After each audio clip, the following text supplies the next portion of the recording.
Has anyone else been to a restaurant called Taste of China? You might be thinking you have, but, and I know this sounds weird, it's not a Chinese restaurant. Describing their style of cuisine is hard. It was styled somewhat like Chinese food, but the spice profile almost reminded me of Pakistani food. To preface this event, I'll start from my youth. Since I was a boy, I have found myself disgusted by shrimp. Not just shrimp, but any crustacean in general, save crabs. This didn't start until at a Chinese buffet my family frequented. I, for the first time, encountered a shrimp with both its legs and eyes still attached. It was a strange feeling, realizing I hadn't been eating just some small part of the creatures before, but the entirety of them. I remember the feeling, looking in the vat of unpeeled shrimp, their cold, unfeeling eyes staring back at me. Since then, I've seen unshelled prawns many times, but I still have never got used to the feeling of having to peel off their eyes and skin before eating them, and for whatever reason, crabs being a whole creature had never struck me as strange. Of course, there was a second inciting incident, one that even put me off my beloved crab for a bit. This one ruining my taste for lobster. While I sat and ate a lobster in my childhood home, my older sister came up to me and said, "You realize those are basically giant cockroaches, right? They're basically cousins." And as I thought about this, I could no longer bring myself to eat. Not because what she said was simply disgusting, but because the closer I looked at the lobster, the more I saw the similarities. Long antennae, a segmented body, but worst of all, the legs. The small legs on the lobster looked so like those I had seen on cockroaches in times past. Since then, in my mind, crustaceans and arthropods have been inextricable. Of course, as the years have gone by, I haven't let this repulsion prevent me from partaking in the occasional lobster roll or shrimp dish. I love food too much to deny myself those flavors, simply because they're a little gross. This story really begins when I decided to take a gamble in a related sense, trying a seafood stew at a restaurant I had never been to before. I received an email on August 3rd. The email had not been filtered by my junk folder, so I opened it up. It was from a new restaurant opening down the street from me. The name of the restaurant? Taste of China. Continued a naming trend I had seen in Chinese restaurants near me, of which there were many, in part due to me living close to a historically Chinese area. Taste of Hunan and Taste of Chengdu were two of my favorite restaurants. So, I was immediately interested, despite not having any legitimate reason to be. The body of the message was about a soft launch taking place a week from when the email arrived. It said it was a somewhat exclusive event, which struck me as odd, as it didn't seem the type of place to be hosting something like that. But more so, because I didn't realize why I had gotten an invitation. Of course, I occasionally reviewed restaurants on Yelp, and ate at any new place that opened around me, as well as several older ones. But it still didn't explain why they chose me, or how they got my email. Still, the pictures they had sent as attachments looked downright amazing, which was not the norm for this type of establishment. I decided to go. When I got there, the first thing that struck me was how unlike other Chinese restaurants it was. The decor was dark and modern, something I saw more often in Japanese or fusion fare. Where many Chinese restaurants had large tables and were in big open spaces, this one seemed to be narrow, the aisles next to the booths hardly large enough to allow passage. Also, the booths were an unusual choice, and were also a bit small and cramped. I thought I'd leave this as feedback, maybe asking them to scoot the booths back a foot or two, or even consider some tables. But in the end, I decided not to. Anyway, the menu was a little weird too. Where I was used to a litany of different items and sections, this place only had 2 sections. Appetizers, with 3 choices, and entrees, with an additional 3 choices. At the time, I assumed it was just because of the soft launch, but now I realize it's strange how finished the menus seemed. Of the choices, the one that seemed the best to me was one called seafood stew. This had been shown on the website and looked delicious. A beautiful dark red dish with tempting pieces of white flesh poking out of the liquid. I ordered this, along with 2 appetizers and a drink. I think dumplings and a bun, though they could hardly be described as such, so I only ate a bit of them. The stew came out in a large pot, still boiling. To say the stew was phenomenal would be an understatement. The shrimp and lobster were good, but whatever fish they had added was amazing. Even as an avid connoisseur of food, and someone who had tried many dishes, this one was a cut above the rest. It exceeded even the 2 Michelin-star restaurants I had visited, the crowns of my restaurant visiting experience. The flavor was savory in a way I hadn't known seafood had to be, and the sauce was excellent as well. I wouldn't compare it to any other type of Chinese I've eaten, traditional or American. But the thing that kept me eating was that fish, the white meat, a flavor unlike anything else I had ever eaten. The only thing I disliked was the shells. Either some of the shrimp or lobster shells had been added into the stew, and their appearance was off-putting. They had a dark color I had never seen in shrimp or lobster before, and they also had long twisted spines. Inside of the shells there was some sort of gooey black material that seeped into the broth and reminded me of the fact I was eating something that had once been a living organism. Still, even with this small caveat, it remained the best meal I had ever eaten, bar none. When I finished up and paid the check, I got up to head to the bathroom. I asked the waiter where it was, and he told me where to go, gesturing with his arms as he did so, his motions slightly stilted. The waiter was a tall man, thin and gaunt with pasty white skin. If I had to guess, I'd say he was from Ireland or Eastern Europe.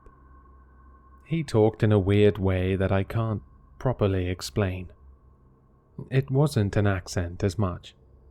He was using strange enunciation, like he was reading a book out loud, and didn't know what he was going to say next. I passed through the narrow corridors, which seemed to be slightly too long, and past other guests as I did, many with bliss on their faces. Going further than I thought the building stretched, I reached what I assumed was the bathroom I entered. I realize my mistake now. I thought he had said the door right at the end of the hall, rather than the door on the right at the end of the hall. This slip-up may have saved my life. What greeted me was a sight I'll never forget. First, I saw the tub. The wall was lined with similar tubs, but this one sat open, near a counter. It was full of water, but still, underneath, something could be made out. The wriggling of a large mass of creatures. I stood there, transfixed for a moment, before remembering that some restaurants do use live ingredients. Then I saw a middle-aged man, with almost blindingly pale skin, reach in and pull one of the creatures out. As he pulled it out, I saw its black chitinous body, shining in the light. He continued to pull, and it continued to come out, its segmented body now visible to me. The thing was some type of centipede. It looked to be slightly wider than a lobster, and had hundreds of long, multi-segmented legs, all wriggling in the air as the man pressed its head on the cutting board, eliciting a strange high-pitched shriek, and then brought his cleaver down with a sickening crunch, cutting the screech off entirely. The legs continued to wriggle for a moment, before falling still. The man pulled the rest of its body out of the tub. What I assumed was a mass of wriggling creatures had actually been one long organism. The thing had to have been 20 feet long, the way its body kept coming out as he pulled more and more out. Next to him, I saw the same pot and dark broth I had been served for dinner. As I felt the dish I had eaten for dinner rising in my throat, I turned quickly and ran to the door across the hall, this time correctly finding the unlabeled bathroom. I emptied the contents of my stomach into the toilet, disgusted and scared by what I had seen. I went home after that. After paying my bill, I asked the waiter what the seafood stew had been made of. He gave me a puzzled look, before replying, shrimp, lobster, and fish. The same thing it had said on the menu. When I got home, I started researching.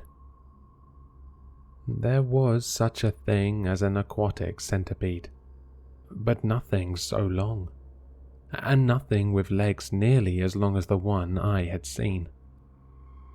A few days later, I drove by the place, hoping to catch a glimpse of that too pale worker I had seen in the kitchen. But when I drove by, all I saw was an empty storefront. The sign and furniture had all been removed. I couldn't keep it off my mind and continued looking for information about the place, and found several other restaurants with the same name, but none that shared any similarities. These places were all very normal Chinese restaurants, with menus to reflect this. None had the same black interior and confusing, tight seating arrangements. It struck me around this time that, aside from the name, nothing in the restaurant had been Chinese. Every staff member I had seen had been a white man, save for one who may have been a Desi man. Even the dumplings had been more reminiscent of pierogi than any shumai or similar fare.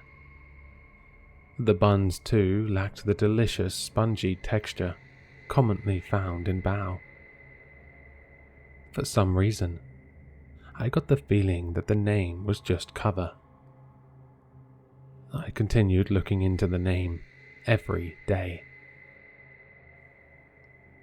About a week later, a related post appeared by a self-styled TikTok influencer who frequented many local restaurants. His name was Food John. Apparently, he had gone the same day I had, but had not been allowed to film in the restaurant. Instead, he posted a couple days later, saying they told him wait to post and ranting and raving about how great the food had been. He was right, though I hated to admit it. I continued perusing his profile, looking for more information, before I decided to send him a message. I told him I went to the same restaurant, and he basically insisted we had to meet up. He said something like he wanted to talk to someone else who had experienced it firsthand. We arranged to meet in 2 weeks at a restaurant, though now I regret I didn't make time for him sooner. A few days after we had made these plans, he sent another message. This one was simply an address, which I presumed was his home. I went to the address he gave me. It wasn't too far away, maybe a 20-minute bus ride. I remember debating whether I should tell him about what I saw in there, but ultimately, I decided against it. Ignorance is bliss, as they say. I knocked on the door, but there was no response. I texted him, called him. Nothing. Finally, I just tried the door. I had never entered a stranger's home like that, without permission, but I was getting a bad feeling. The door creaked open, and an awful smell seeped out of his house. I knew what it was before I went in. I had heard that smell of rot or death was unmistakable, but now, for the first time, I experienced it. I thought maybe I was mistaken, but it was just so pungent.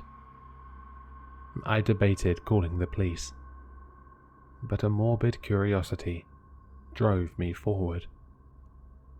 The room looked uninteresting. His living room average, if not a little messy. That thick, disgusting odor filled my lungs as I entered the room.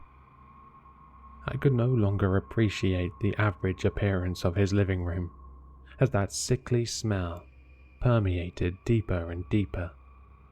Next, I checked out his bedroom.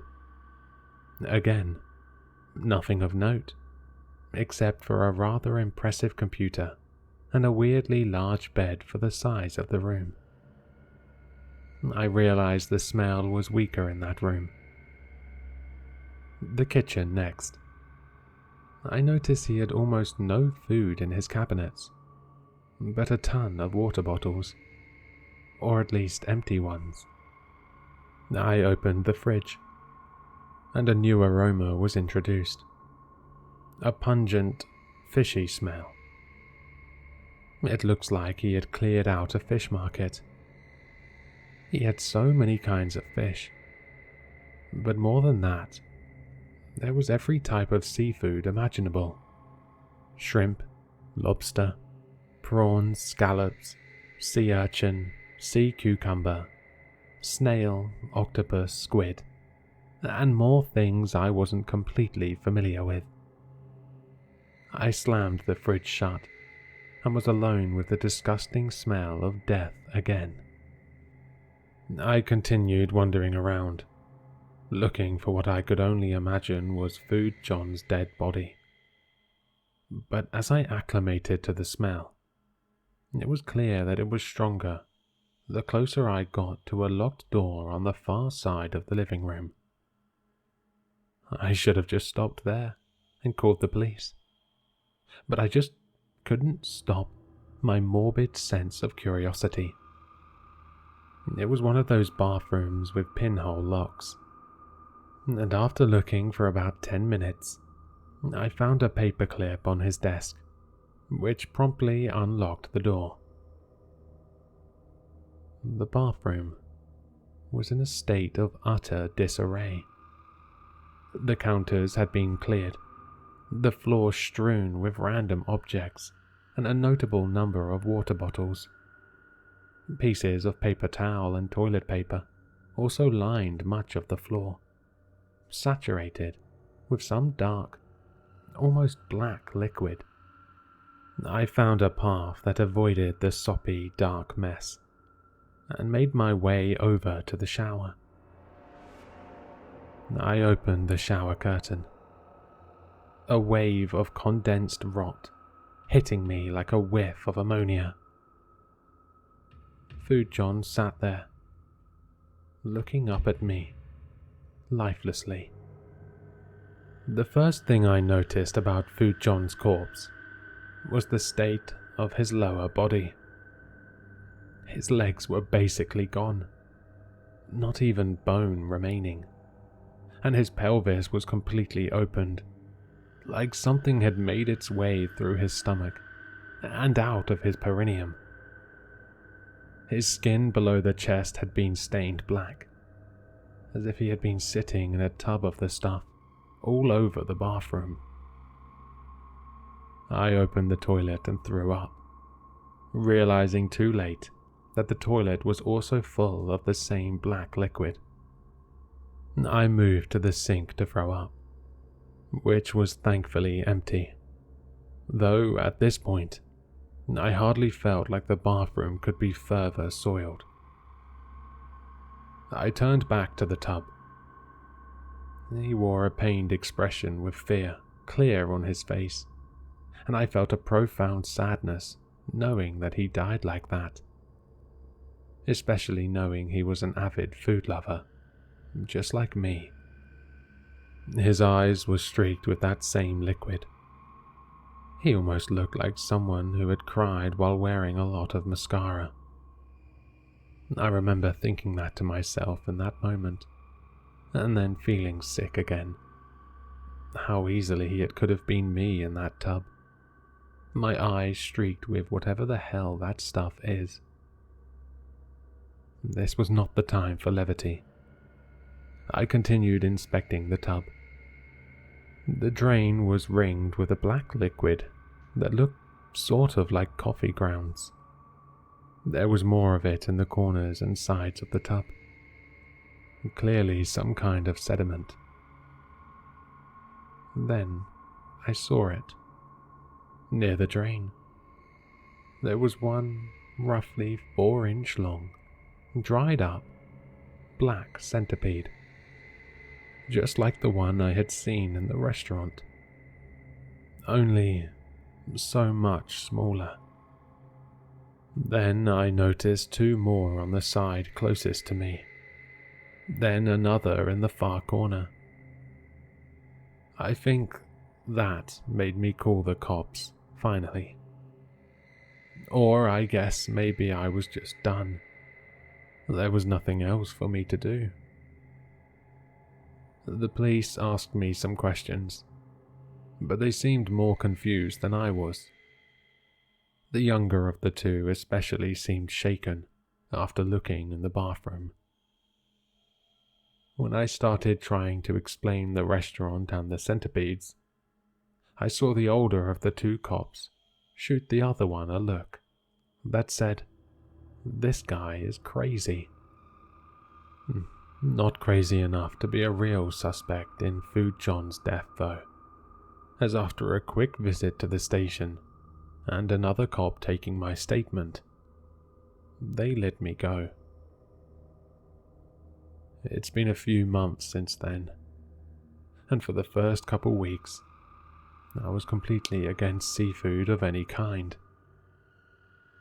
But I'm starting to come back around. I still love eating out and trying new places, and I've started to eat crustaceans on occasion again. Recently, though, I have found myself looking up Taste of China on an almost daily basis, hoping to find a new post about it.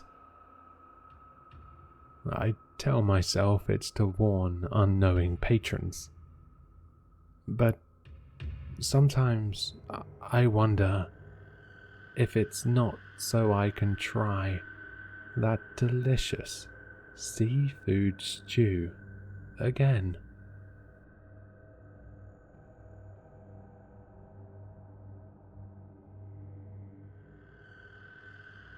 Hello, Sinister listeners.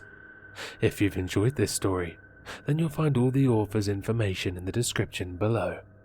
For more content, be sure to like, comment, and subscribe to succumb to the sinister.